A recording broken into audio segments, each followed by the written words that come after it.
बेचारी हंस। एक जंगल में एक बरगद का पेड़ था जिस पर एक कौवा और एक हंस रहते थे।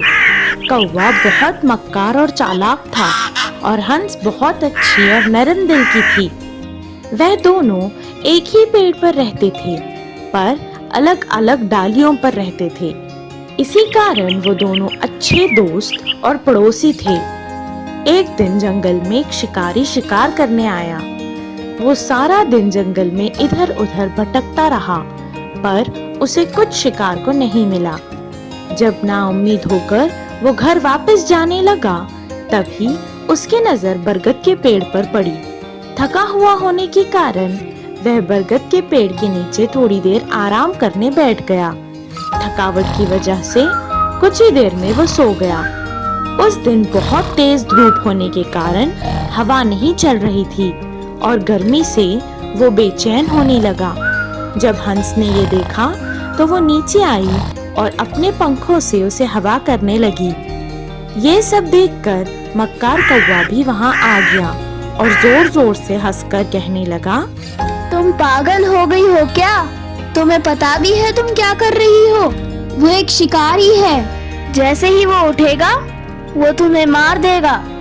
कौवा गुस्से में उसके ऊपर बैठकर गंदगी करने लगा और जब वो वापस उड़ रहा था तो उड़ते उड़ते उसके सर पर जोर से मारकर उड़ गया, जिससे वो जाग गया और गुस्से में देखने लगा।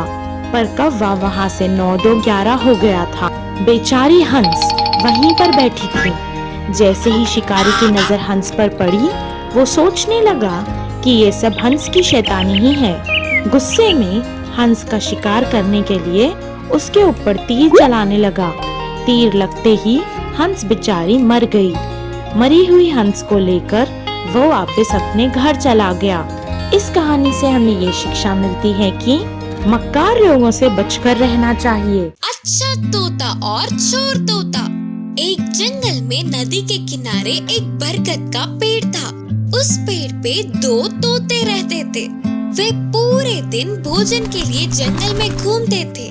एक दिन उनके भोजन ढूंढते समय अचानक एक शिकारी के बुने हुए जाल में फंस गए।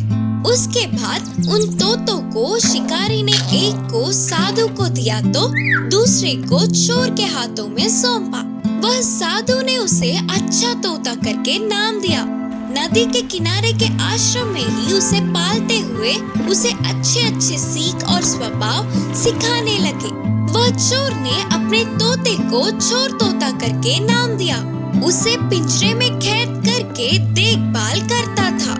अच्छे तोते ने साधु के आश्रम में अच्छे सबक सीखी। शाकाहारी भोजन खाकर अतिथि सत्कार करना देख के अच्छी स्वभाव की आदत डालकर घर आए हुए लोगों को अपने अच्छे बातों से एकदम खुश कर देती थी। चोर तोता चोर के घर में घटिया बोल को सुनने पर दिन ब दिन बुराई सीखकर उस चोर के घर आए हुए लोगों को गालियां देकर दूसरे लोगों को गुस्सा दिलाने का काम करती थी। इस तरह वे दोनों तोतों ने अपने आसपास की स्थिति से और उन्हें पालने वालों के स्वभाव और संस्कारों से उन सीखों को सीख रहे थे। थोड़े समय बाद पिंजरे से बचने वाली चोर तोता और इधर साधु की स्वतंत्रता छोड़ने पर दोनों जंगल में अलग अलग जगहों में पहुंच गए। अच्छा तोता आम के पेड़ पे और बुरा तोता बरगद के पेड़ पे घोंसला बनाकर रहने लगे। एक बार एक व्यक्ति उस रास्ते में से गुजरते हुए धूप से थक के बुरे तोते के रहने वाले बरगद के पेड़ के नीचे लेट गया। उसे देखते ही उस बुरे तोते ने बाकी के पक्षियों से कहा, वह कोई व्यक्ति यहाँ आया है, उसे चुबा कर हमला करेंगे, चलो। बोलते हुए सभी पक्षियों को ले गई।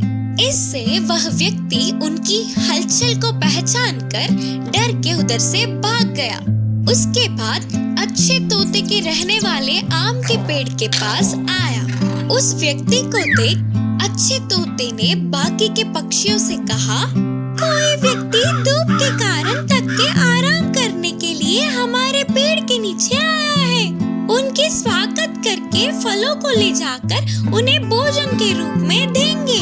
चलो करके तोते के बोलने पर वह व्यक्ति खुश हुआ, साथ ही चौंक गया। बिल्कुल इसी तोते की तरह होने वाली चोर तोते के स्वभाव के बारे में उससे कहा और अच्छे तोते के द्वारा वह व्यक्ति पूरी बात जान गया। उसके बाद उस व्यक्ति के पीछे जाकर अच्छा तोता अपने भाई तोते से मिला। इस कहानी की नीति है कि अच्छी दोस्ती से अच्छी स्वभाव का आदत होती है। लोमड़ी का ढोंग और होशियार बंदर की कहानी। एक जंगल में एक ढोंगी लोमड़ी थी। वह छोटे छोटे जानवरों को देखते ही उन्हें मार के खा जाती थी। इससे जंगल के जानवर आहार के लिए बाहर आने के लिए डरने लगे। कब कहां से आके ऊपर पड़ जाए करके कांप रहे थे। उसी जंगल में एक बंदर था। वह बंदर बहुत ही शैतान और होशियार था। सबको धोखा देने वाली उस लोमड़ी को किसी भी तरह एक अच्छी पाठ पढ़ाकर जंगल के जानवरों को उससे बचाने का ठान लिया। ऐसे एक दिन बंदर लोमड़ी के पास जाकर बोला, लोमड़ी मामू, क्या तूने कभी घोड़े का मांस खाया है? उसके उतना स्वादिष्ट कुछ नहीं होता रे मामू। पता है ऐसे जंगल के सभी जानवर गपशप कर रहे थे। उन बातों को सुनते ही लोमड़ी के मुंह में पानी आ गए और बोली, हाँ सही है रे, मैंने भी सुना था, लेकिन घोड़े को पकड़ना उतना आसान नहीं है ना। तब बंदर ने मुस्कुराते हुए कहा, इसके लिए मेरे पास एक बढ़िया सा सुझाव है ना रे मामू। तो जाकर तेरे पूंछ को उसके पूंछ से दूर से एक खाट बांध दे, फिर उसके पैर के हिस्सों को जोर से पकड़ ले। तब तेरी पूंछ भी उसके साथ ही होगी ना, तो तू भी उसके साथ ही आगे जाएगा। तब वो तुझसे बच नहीं पाएगा ना, तब तो खुशी से उसे मारकर खा सकेगा। लोमड़ी को ये सुझाव बहुत अच्छा लगा, इसीलिए उसने मानते हुए सिर हिलाया। अरे मामा सुन तो, उस बरगद के पेड़ के नीचे ही घोड़ा सोया है। चुपके से जाकर उसके जागने से पहले बिना किसी आवाज के, जैसे मैंने कहा था वैसे करता जा। लोमड़ी ठीक है बोलकर दबे पांव चल के जाकर उसके और घोड़े के पूंछ को बांध लिया। फिर अचानक घोड़े के पैर के हिस्से पर काटा, तो बस वह घोड़ा दर्द से जाग उठा और झटके देते हुए आगे बढ़ने लगा। उसके रफ्तार से लोमड़ी फिसल गई। फिर घोड़ा बिना रुके उसे पत्थरों पे घसीटता हुआ तेजी से भागने लगा। इससे उस लोमड़ी को बहुत चोट लगी और इस तरह जंगल को उससे पीछा छुटा। पूरी बात जानने वाले सभी छोटे जानवरों ने बंदर को शाबाशी दी। मगरमच्छ के आंसू। एक जंगल में एक बड़ी सी नदी थी। उस नदी में एक मगरमच्छ घूमता रहता था। उधर पानी पीने आए हुए हर एक जानवर को वह मगरमच्छ पकड़कर पानी के अंदर ले जाता था। ऐसे उस मगरमच्छ के बारे में सबको पता चल जाने पर उधर कोई भी नहीं आता था। तब से वह मगरमच्छ कब कौन हाथ आएगा, उसका भोजन कौन बनेगा करके इंतजार कर रहा था। एक दिन यह सब कुछ पता न होने पर एक हिरन नदी के पास आकर धीमे धीमे पानी पीने लगी। हिरन को देखने वाला मगरमच्छ उसे किसी भी तरह खाने का निर्णय करके पानी में डूबकर धीरे से हिरन के पास आकर अचानक से उसके पैर पकड़ ली। हिरन के लिए यह घटना अचानक घटने पर उसे कुछ भी समझ नहीं आया। तुरंत उस सदमे से बाहर आकर रोना या चिल्लाना छोड़कर हंसने लगी। तो मगरमच्छ ने पूछा, पागल हिरन, मरते मरते क्यों हंस रही हो? मगरमच्छ मामू, पागल मैं नहीं बल्कि तुम हो। तुम मेरे पैर समझ के एक लकड़ी को पकड़कर चबाने जा रहे हो। बोलकर फिर से हंसने लगी। हिरन के ऐसे हंसने पर मगरमच्छ के घमंड को ठेस पहुंचा और उसने हिरन के पैरों को छोड़ दिया। किनारे पर पहुंचने वाली हिरन बार बार बच गई करके चैन की सांस ली और उधर से भागने लगी। देखो तो वहाँ कोई भी लकड़ी के ना होने पर हिरन उसको बेवकूफ बनाकर चली गई करके मगरमच्छ को बहुत गुस्सा आया। ऊपर से स्वादिष्ट भोजन थोड़े में हाथों से फिसल के जाने पर बहुत दुखी हुआ। अगले दिन नदी के पास पानी पीने एक लोमड़ी आई। बात ये था कि लोमड़ी और मगरमच्छ अच्छे दोस्त थे। मगरमच्छ को ऐसे दुखी देखकर लोमड़ी ने पूछा, क्या हुआ दोस्त, दुखी लग रहे हो, हुआ क्या है?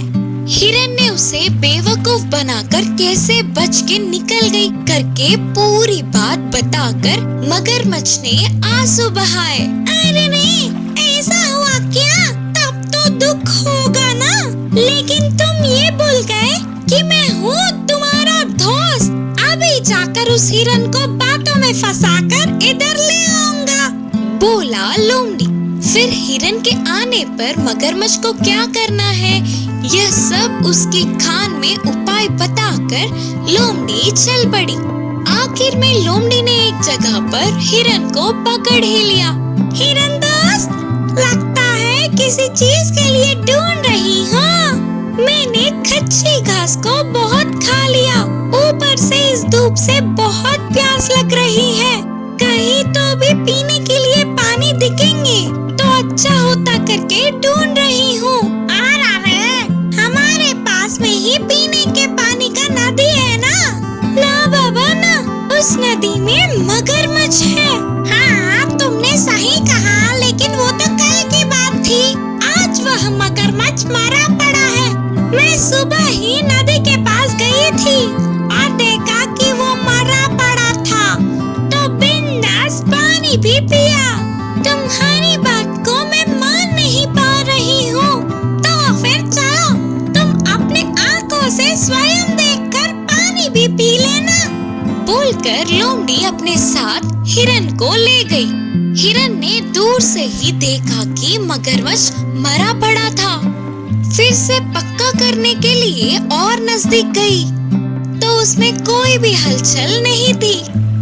फिर भी हिरन को शक था तो अपनी बुद्धि से बोली, अगर मगरमच्छ सच में मर गया तो उसके मुंह से उफ उफ के आवाजें आते हैं ना। हिरन को मनवाने के लिए मगरमच्छ उफ उफ उफ करने लगा। तुरंत हिरन दूर भागकर बोली, रोको, तुम्हारा ये नाटक। मरा हुआ कोई भी जानवर आवाज करता है क्या? मेरे बातों को दूसरी बार मानने वाले मगरमच्छ की मासूमियत से सच में हंसी आ रही है। बाप रे बाप, अभी भी मेरी बुद्धि से बच गई। अब से बहुत सतर्क रहना होगा, बोलकर उधर से झट से भाग गई।